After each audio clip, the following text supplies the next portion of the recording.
Some of the most exciting and valuable entrepreneurial opportunities are based on innovations that combine ideas from existing product categories. What I'm interested in is trying to understand what are the advantages of being an established firm from one of those established product categories in those kinds of innovations versus the advantages of being a startup. Consumers and buyers bring to the market their established understandings of existing products. And those understandings serve as lenses through which they interpret new products. It is the way in which they make sense of those new products. So on the one hand, in many settings, established firms might have an advantage because their association with an established product makes it easier for consumers to understand what the new product and the innovation does.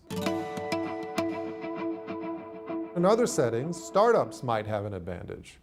In part, that's because they don't have an existing identity to create confusion.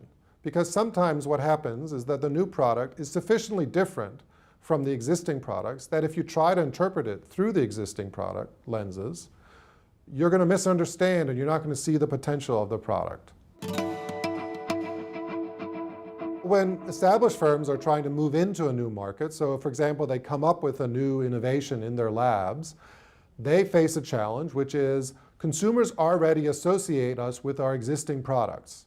And so how do we now think about getting them to understand the product that we're offering, given that they're going to understand the product that we're offering through the lens or through the category that they already associate with us as a producer. So if I'm Nikon and I produce a digital camera, people are going to understand the digital camera in terms of their understanding of me as a producer of film cameras. So what they're going to bring to bear on that is, how does a film camera work? What does it do for me? And is that a virtue or a liability in terms of their ability to understand my product as a digital camera? If I'm Nikon, it's probably an advantage. And in fact, that's what my research shows. It is an advantage. But if I am HP, it's actually a disadvantage, right? Because when I'm HP, you look at me and you think computer. And if you think of computer, well, does a digital camera really do what a computer does?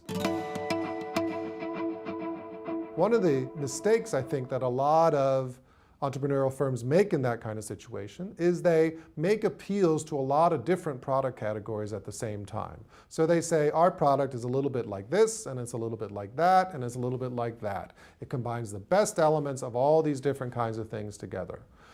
What the research shows, though, is that when you combine lots of different elements from lots of different categories together, what it creates in the mind of the buyer or the consumer is confusion. And when they get confused, they ignore you. And so it can be a problem for an entrepreneur to have this kind of confused identity, when in fact it could be an advantage to have a much more crisp and clear identity going into the market. The problem with that, of course, is that you don't know ahead of time necessarily which identity is going to be the best. So this is an important element of an entrepreneurial strategy, is you have to make a bet on which identity do you think is going to be the one that's going to be best able to help consumers make sense of the product that you're bringing to market.